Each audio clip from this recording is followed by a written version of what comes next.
Bom dia, estamos aqui mais uma vez para deixar mais um vídeo aí para vocês. Eu quero dar uma continuidade num vídeo que eu gravei anterior, acho que no dia 15 de março eu coloquei ele lá, sobre vida e morte. Eu quero dar uma continuidade nesse vídeo porque teve alguns comentários, teve algumas repercussões boas, tá? Repercussões boas, e que me levou a falar mais sobre esse assunto, que é sobre vida e morte. E por que nós, mesmo com 2, 3, 4, 50, 80, 90 anos, 100 anos, a gente luta para que possamos continuarmos vivos? Por que a gente teme tanto a morte? Por que a gente não quer morrer? E isso existe uma explicação. Primeiro, a gente não conhece como é que é do lado de lá. A gente não tem ideia do que se passa do lado de lá. E dentro do nosso coração, dentro do nosso corpo, talvez tem algo que conhece como é que é lá, ou sabe de alguma coisa de lá e tenta nos alertarmos. E a gente vê muito isso quando você vai no velório. Tem pessoas que partem com um semblante tão bom, tem uns que partem com um semblante tão ruim. Aquele corpo inerte ali talvez está nos passando alguma coisa do que está acontecendo do lado de lá, se é bom ou ruim. Só que o ato do semblante daquele cadáver ali, talvez ele esteja nos apontando para alguma coisa. Se ele foi uma pessoa boa, se ele foi uma pessoa ruim, talvez esteja nos apontando algo e a gente não consegue compreender. Como é que é do lado de lá? O que se passa do lado de lá? Então talvez isso que nos traz um ponto de interrogação e faz com que nós temamos tanto a morte. No livro de Hebreus, capítulo 9, versículo 27 e 28, diz assim: da mesma forma como o homem está destinado a morrer uma só vez, não volta de lá, não traz nenhum recado, não traz nenhuma colocação. O meu dia de amanhã ele vai ser como eu defini ele hoje, agora. E esse medo da morte, ele contém uma explicação bíblica, porque lá em Eclesiastes 3:11 diz: e ele fez tudo apropriado a seu tempo, e colocou dentro do coração do homem um anseio pela liberdade, um espírito de eternidade, um anseio pela eternidade. Então, existe alguma coisa dentro de mim clamando pela vida eterna. Existe algo dentro de mim que não nasceu para morrer, me dizendo que você não foi criado para morrer. Apesar que nós escolhemos isso quando pecamos no Jardim do Éden. Foi uma escolha nossa. Mas dentro de mim, esse espírito que Deus me soprou, ele clama pela eternidade.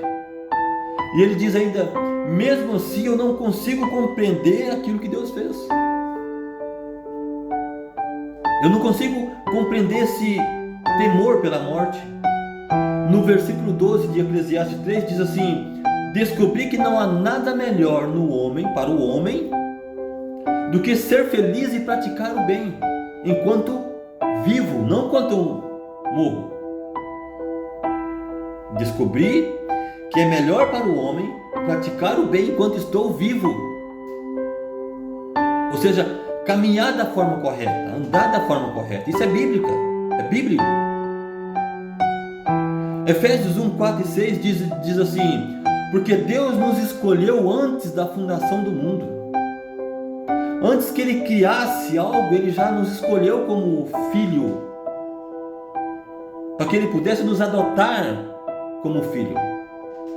E por amor disso, após a nossa queda, Ele envia o seu Filho para que pudesse, como um único sacrifício, nos resgatar, nos atrair para Ele novamente.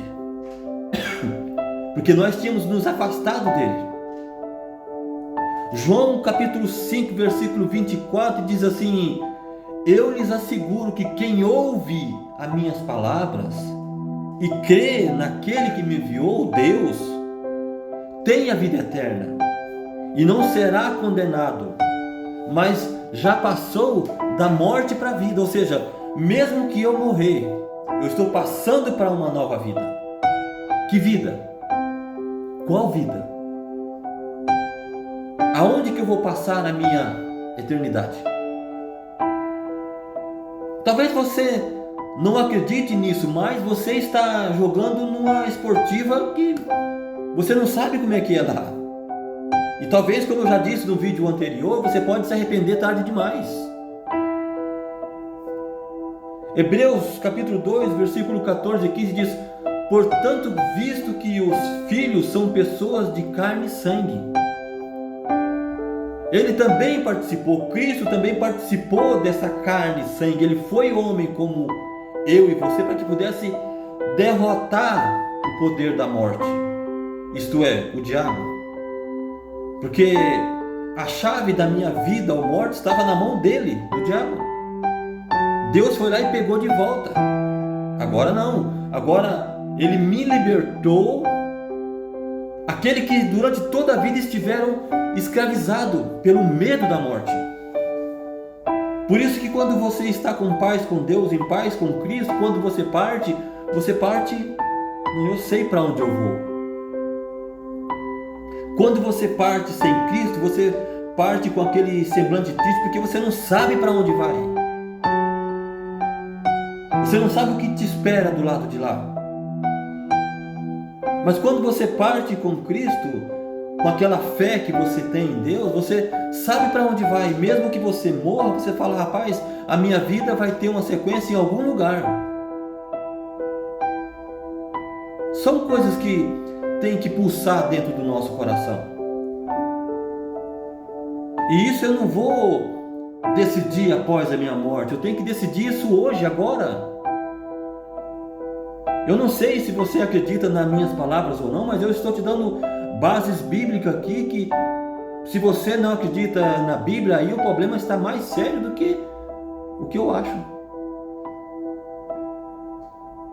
A Bíblia é o livro mais lido na face da terra. Coloque qualquer livro mais vendido após a Bíblia dentro de uma cadeia, que você vai ver que não vai haver mudança de vidas ali dentro. Mas se você colocar a Bíblia dentro de uma cadeia e as pessoas começarem a ler, você vai ver que há mudanças de vida. Porque ela é vida. Ela é o próprio Deus falando comigo e com você. Acredite você ou não, é. Se você acredita em alguma coisa após a morte, também é um problema teu. Eu não estou aqui para discutir isso. Eu estou tentando te passar que existe alguma coisa quando esta cortina da vida é aberta e eu passo da vida para a morte. Existe uma coisa do lado de lá. Agora a pergunta é: vale a pena eu arriscar e encaminhar uma vida toda torta aqui e depois tentar me consertar lá? Ou vale melhor eu caminhar uma vida correta aqui e sabendo que, independentemente do que tiver do lado de lá, eu fui uma pessoa boa e não vou ser julgado por aquilo que eu pratiquei? É uma esportiva.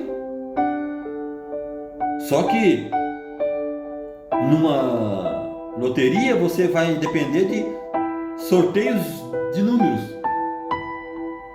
Nessa loteria que eu estou te passando aqui, a Bíblia nos dá relatos e ela me aconselha a mudar de vida. Será que não vale a pena acreditar nela? Será que não vale a pena crer que ela está certa? Será que nós não estamos apostando num algo desconhecido, conhecendo? Porque a Bíblia me dá pista. Será que eu não estou me arriscando a crer nisso tarde demais? Será que no meu arrependimento não haverá perdão? Você está vivo. Está em tempo de decidir o seu dia de amanhã. Que Deus te abençoe em nome de Jesus.